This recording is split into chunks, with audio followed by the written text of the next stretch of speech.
Assalamualaikum warahmatullahi wabarakatuh. Al-Fatihah.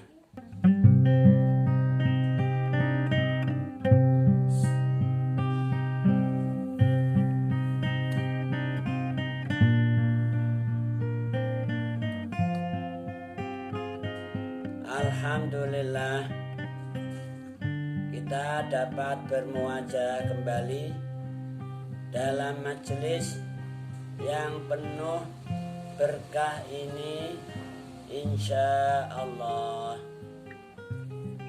Majelis kajian Tafsirul Jalalain. Insya Allah, pada pertemuan kali ini kita akan membacakan surat Al-Baqarah ayat 188 sampai dengan ayat 189. Insya Allah. Baiklah, mari kita ikuti bersama pembacaan ayat dimaksud. A'udzu billahi minasyaitonir rajim. Qala Allah Ta'ala wa huwa asdaqul qailin. Wala taqulu, lan aja padha mangan. Wala taqulu, lan aja padha mangan sapa sira kabeh ayuhan nas amwalakum ing pira-pira bondo ira kabeh, ing pira-pira harta benda kalian. Bainakum halet tetep ing dalem antarane sira kabeh bil batili kelawan batal, kelawan haram, ay al haram syar'an kasarikoti wal ghasabi. Jadi dalam ayat ini Allah menegaskan agar kalian mukminin mukminat seluruh manusia dimanapun kapanpun berada. Ini ayat tidak untuk orang Arab saja, untuk semua manusia di dunia, mulai zaman dulu ila yaumil qiyamah.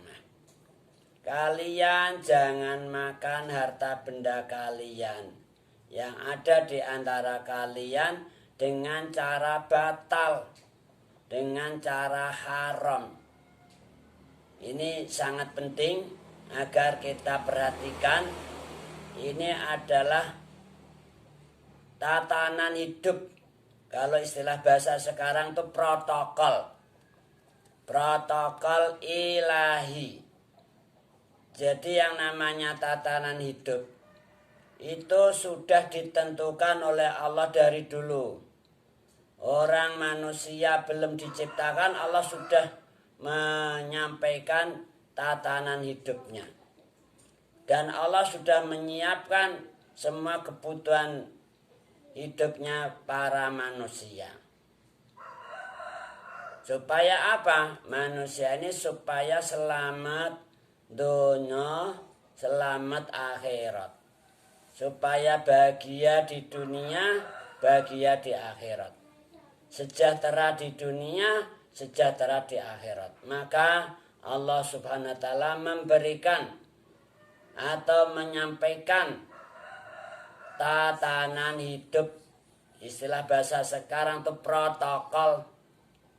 Allah kirim para nabi, para rasul, menurunkan kitab-kitabnya sebagai protokol untuk kehidupan manusia di dunia agar selamat fiddin wa dunya wal akhirah. Nah, dalam ayat ini Allah menegaskan, kalian jangan makan harta benda kalian yang ada di antara kalian dengan cara haram. Misalnya nyolong, ya kan? Mencuri, gosip, kemudian judi. Akhirnya mendapatkan kekayaan, korupsi. Ini cara-cara yang haram itu. Dilarang oleh Allah. Zina tuh. Sekarang zina itu dikomersilkan loh.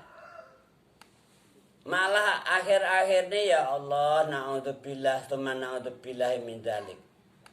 Jadi ngaku memang dia penzina dan dijual belikan pakai tarif segala. Ya Allah, kalau bahasa sekarang di dunia ini yang populer ada WTS, ada apalagi pelacur, ada oblo, ada juga lonte. Wah, ini yang lagi tenar nih, lonte sudah viral di mana-mana. Lo ngaku sendiri loh yang bersangkutan. Memang saya ini lonte katanya. Bahkan bangga. Nggak ada rasa malu, nggak ada rasa jijik. Na'udzubillahi min dzalik. Ini supaya dijadikan pelajaran oleh kita. Allah itu sudah menegaskan dalam firman-Nya, azaniyatu wazani fajlidu kulla wahidin minhuma mi'ata jaldah. Surat An-Nur. Penzina perempuan, penzina lelaki, maka cambuklah mereka itu masing-masing. Masing-masing cambuk 100 kali cambukan. Hukumannya gitu. Hasil zina ini jadi hasil yang haram juga. Allah menegaskan, wala taqulu amwalakum bainakum bil batil. Sekarang ini seksual dikomersilkan. Hasilnya untuk kebutuhan keluarga, makan minum suami istri, dimakan oleh keluarga, akhirnya jadi apa? Jadi daging, jadi darah. Daging darah yang berasal dari amwal, dari harta benda yang bermula dari cara yang haram, maka ini dagingnya, darahnya, seluruh tubuhnya jadi haram semua. Sehingga sulit untuk mendapatkan hidayah taufiknya Allah SWT. Karena terhijab gitu loh. Orang yang suka makan harta benda dari hasil haram, itu dia sulit mendapatkan inayah, mendapatkan hidayah, mendapatkan taufik Allah SWT. Dia terhijab, terhadang oleh tembok haram. Na'udzubillahi min dzalik. Maka sekali lagi kita sebagai mukminin mukminat, bahkan juga seluruh manusia, jangan sampai kalian makan harta benda kalian yang ada di antara kalian dengan cara haram. Di ayat yang lain Allah menegaskan, ya ayyuhan nasu kulu mimma fil ardi halalan thayyiban wala tattabi'u khutuwati syaitan innahu lakum aduwwum mubin.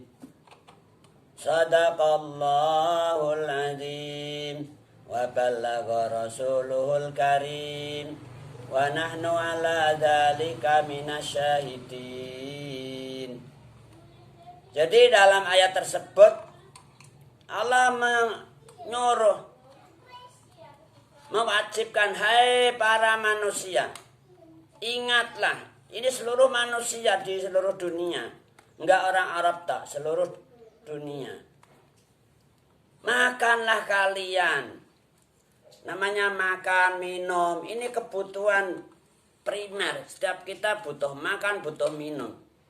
Maka Allah bikin protokol, tatanan. Supaya apa? Supaya manusia ini selamat dunia akhirat. Orang nggak makan, nggak minum, apa yang terjadi? Loyo, gemeter. Bahkan bisa jadi nanti mati kelaparan, mati kehausan. Nah, makanya Allah bikin protokol itu. Nah, ini protokol ilahi namanya. Camkan itu. Kata Allah apa? Hai para manusia, makanlah kalian mimma fil ardi halalan thayyibah. Dari apa-apa yang berada di bumi ini loh. Semua yang ada di bumi ini diciptakan oleh Allah untuk kalian. Tapi ingat, makanya cari yang halalan thayyibah. Tidak semua yang halal itu thayyibah bagi kita. Nah, misalnya gini. Bagi orang yang punya penyakit darah tinggi misalnya, atau darah rendah, atau mungkin kolesterol, lambung, dan lain sebagainya. Ini makannya harus selektif, tidak asal haram, tidak asal halal, harus halalan thayyibah. Misalnya kasih mendapat advice dari dokter, Pak, jangan makan kecut-kecut, jangan makan pedes-pedes, hindari makan pedes, hindari makan ini, makan itu. Ini artinya apa? Kita harus selektif. Makanya cari yang halalan thayyibah. Ini sebagai protokol ilahi. Kemudian lanjutnya Allah apa dalam ayat tersebut? Wala tatabi'u khutuwati syaitan. Kalian jangan ikuti protokol-protokol syaitan. Jadi syaitan tuh bikin protokol juga. Bikin tatanan gitu loh. Dia itu memang sangat lihai, sangat cerdas. Bagaimana untuk menyesatkan Bani Adam. Bikin protokol-protokol. Yang katanya untuk jaga kesehatan segala macam. Taati, patuhi protokol kesehatan. Kita ikuti gaya hidup baru tuh. Apa zaman dulu Rasulullah tuh sesat? Mukminin-mukminat zaman dulu apakah sesat? Sehingga sekarang pakai bahasa baru, hidup gaya baru, protokol kesehatan segala macam. Lah Allah itu sudah dari dulu menyampaikan protokol-protokol yang dijamin pasti hak, tidak hoax gitu loh. Pasti hak dan cocok di manapun, kapanpun. Fi kulli makan wa fi kulli zaman. Maka Allah bilang wala tatabi'u khutuwati syaitan. Jangan ikuti itu protokol-protokol syaitan itu. Innahu lakum aduwwum mubin. Syaitan itu benar-benar musuh kalian, musuh bebuyutan. Ini sudah diingatkan Allah sering kali di berbagai ayat. Innahu lakum aduwwum mubin itu. Tapi dalam kehidupan sehari-hari memang begitulah. Banyak juga manusia-manusia yang disesatkan oleh syaitan. Ya Allah, na'udzubillahi min dzalik. Semoga kita selalu dilindungilah Allah. Dikasih inayah, hidayah, taufiknya. Sehingga kita selalu bisa melaksanakan protokol-protokol ilahi sampai diridhai Allah, sampai husnul khatimah. Amin Allahumma amin.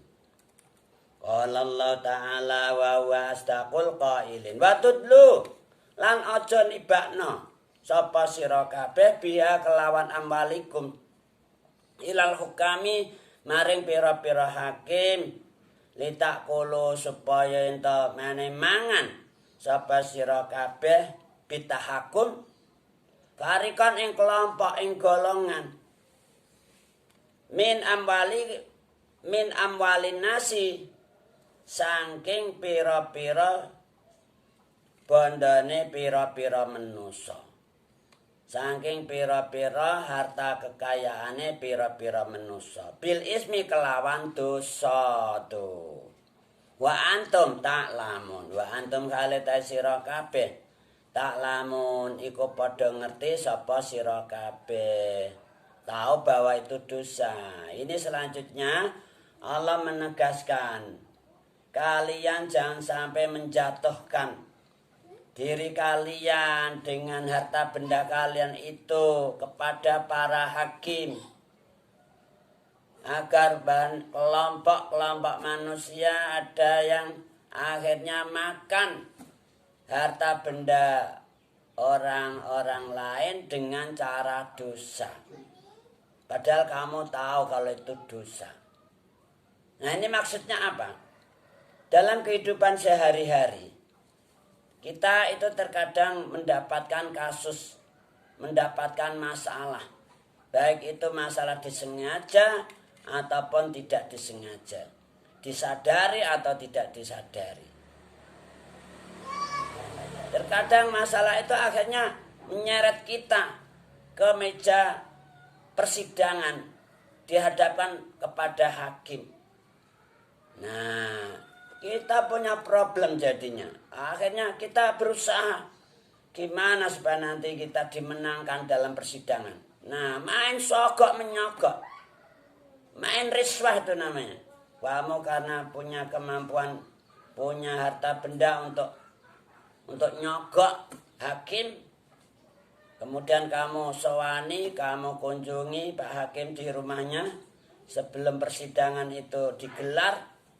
Dengan kamu bawakan oleh-oleh, kamu bawakan bingkisan, kamu kasih amplop beserta isinya juga.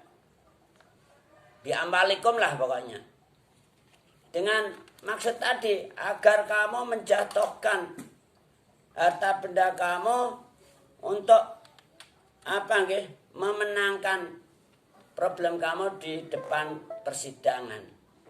Kamu sogok itu hakim. Sehingga ada kelompok-kelompok di situ, hakim kan tidak hanya seorang diri. Terdiri satu tim gitu. Namanya ada farikon di sana. Akhirnya farikon itu ikut juga makan harta bendanya orang, yaitu min amwalin nas bil ismi, dengan cara dosa. Ya Allah. Ar-rasi wal murtasi. Kullun minhuma finnar, kilahuma finnar, au kama qala.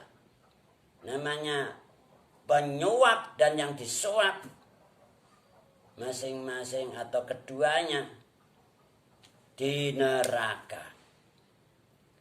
Dan ini sudah rahasia umum, semua orang tahu itu. Namanya sogok menyogok itu tindakan dosa, riswah. Loh kok dilakukan juga? Maka ini diingatkan, jangan sampai kalian melakukan hal itu. Watulku watudlu biha ilal hukam litakulu fariqam min amwalin nasi bil ismi wa antum ta'lamu. Dan kalian semua tahu kalau namanya suap menyuap itu suatu tindakan dosa. Nah, ini juga diingatkan. Agar apa? Agar kita hidup di dunia ini selamat dunia akhirat. Kalau kita dapat problem, kasus, masalah, ya biarlah di sidang sebagaimana mestinya. Kita harus berani berbuat, berani bertanggung jawab. Nah, ini namanya protokol ilahi. Agar apa? Agar manusia di dunia ini selamat dunia akhirat. Jangan sampai melakukan tindakan-tindakan dosa. Sehingga hasil tindakannya itu apa keuangan atau benda-benda, harta benda, kekayaan yang diperoleh dengan cara dosa dimakan jadi makanan haram, jadi daging haram, jadi darah haram, sehingga hidupnya terhijab. Sulit, tidak bisa menerima hidayah, inayah dan taufik Allah Subhanahu wa taala. Na'udzubillahi min dzalik.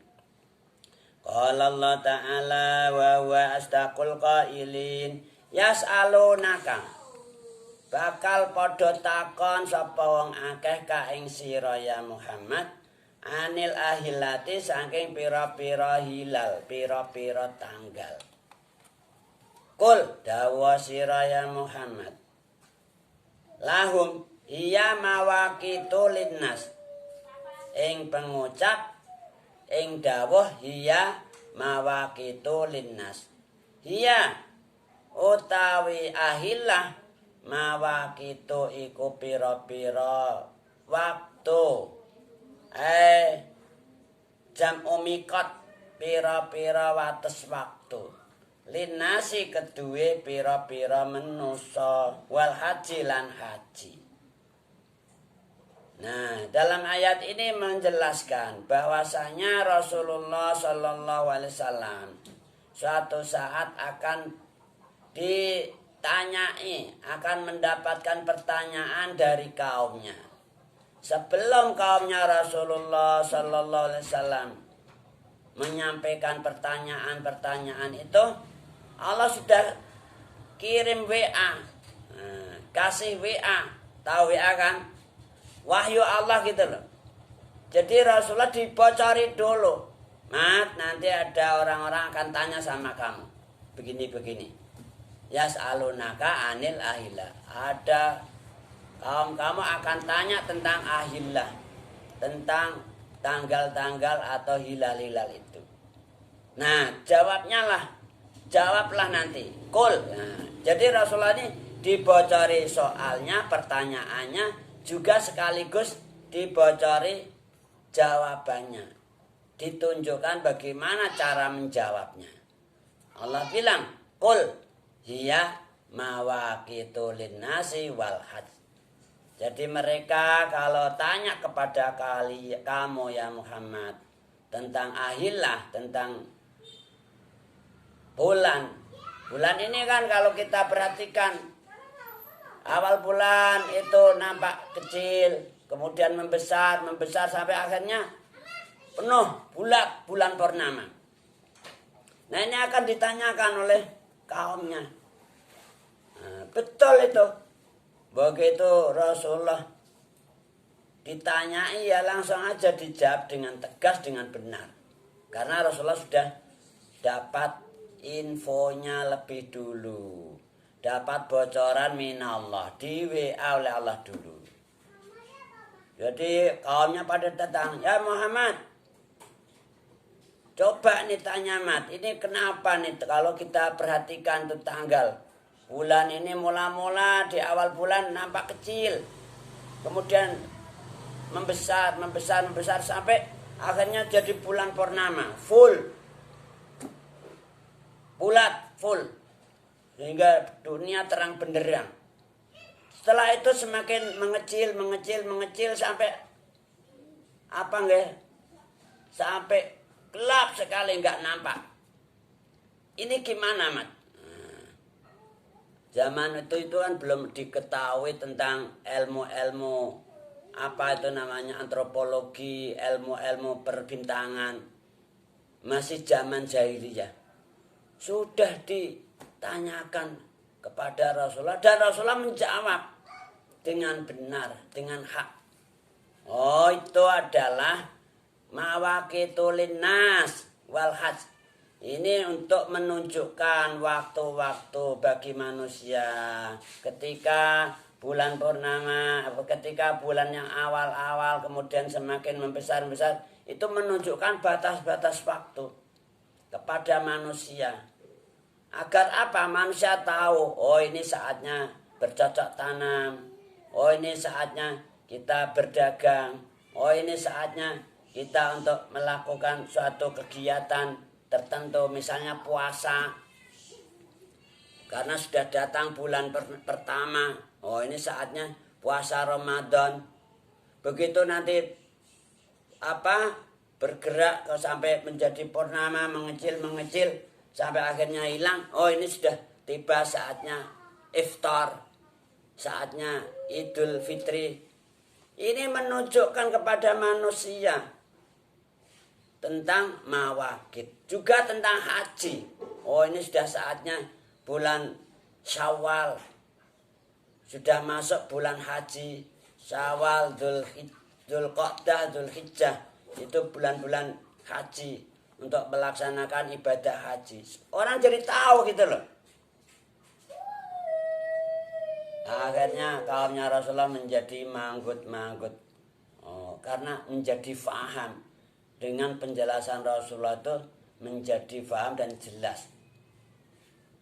Dan itu nyata, realita. Banyak orang di dunia waktu itu juga melihat terjadinya perubahan-perubahan tanggal itu bisa digunakan sebagai rumusan atau patokan untuk melaksanakan aktivitas mereka sehari-hari. Kapan mereka berdagang, kapan mereka bercocok tanam, kapan mereka untuk melakukan suatu kegiatan tertentu. Sudah terjadi di kehidupan manusia, sosial manusia zaman itu. Mereka menggunakan hilal tersebut atau ahillah. Qala Allah Ta'ala wa huwa asdaqul qailin wa laisa albirru wa laisa lan ora ana albirru apa bagus bi antak to iku gambare yen to nekani sapa sira kabeh albuyuta ing pira-pira omah min dhuhuriha saking ngurine atau pira-pira ngurine al-buyut.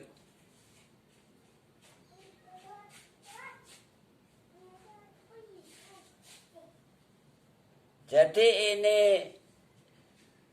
Allah menegaskan dalam ayat ini tidak bagus, tidak baik mendatangi rumah, masuk rumah lewat belakang. Jadi tembok belakang atau rumah belakang itu kan tertutup, nggak ada pintu masuknya. Kemudian dilubangi, dibolongi, kemudian masuk lewat situ. Itu nggak baik itu. Itu namanya tidak tidak bagus. Melanggar tatanan kehidupan yang baik. Loh ini ini protokol ilahi. Protokol ilahi itu dari dulu, nggak sesat, nggak menyesatkan. Justru mengatur manusia ini supaya apa? Hidupnya baik, selamat dunia akhirat. Maka dibikinlah protokol-protokol ilahi. Dan protokol ini selalu cocok di sepanjang waktu di seluruh dunia. Enggak mengalami basi, enggak mengalami efek-efek samping permasalahan. Beda kalau protokol bikinan manusia. Seperti yang terjadi sekarang ini. Efeknya Masya Allah. Bikin banyak kesulitan di berbagai sektor kehidupan manusia. Bidang ekonomi mengalami kesulitan. Bidang kebudayaan mengalami kesulitan. Bidang perpolitikan mengalami kesulitan. Ini efek tuh. Efek daripada apa? Protokol katanya. Protokol gaya hidup baru. Ternyata menimbulkan efek-efek yang membuat orang menjadi sulit. Dan ini nyata, realita. Nggak bisa dipungkiri oleh publik. Nah, ikutilah protokol ilahi. Pasti hak, nggak hak gitu loh. Qala Allah Ta'ala wa huwa asdaqul qailin. Tidak baik mendatangi rumah dari belakang. Kamu lubangi tembok-tembok rumah belakang, kemudian kamu masuk lewat belakang. Itu enggak baik. Walakin albira, tetapi ini bagus. Man iku wong ittaqo kang takwa sapa man. Waktu lan padha nekanana sapa sira kabeh albuyuta ing pira-pira omah min abwabiha saking pira-pira lawange buyut. Jadi kalau datang ke rumah itu lewat pintu gerbangnya, lewat pintu depan. Jangan nyelundup dari belakang, itu enggak bagus. Melanggar tatanan susila. Itu loh. Jadi yang namanya bir, namanya baik itu adalah takwa, taat Allah, taat Rasulullah, birrul walidain, islahul ummah, da'il amanah, dan seterusnya. Itu bir. Juga datangi rumah lewat pintu-pintunya, jangan lewat belakang. Wa taqulan padha takwa sira kabeh Allah ing Gusti Allah la'alakum tuflihun. La'alakum supaya sira kabeh tuflihun iku padha bejo sapa sira kabeh. Maka akhir ayat ini ditutup, takwalah pada Allah. Ini kata kunci agar kamu bejo. Pengen bejo apa pengen celaka? Nah ini protokol ilahi. Kalau pengen bejo selamat dunia akhirat, takwa Allah, kata kunci. Ilahuna nahtati bilhamdalah summa qala wallahu a'lamu bis-shawab. Assalamualaikum warahmatullahi wabarakatuh.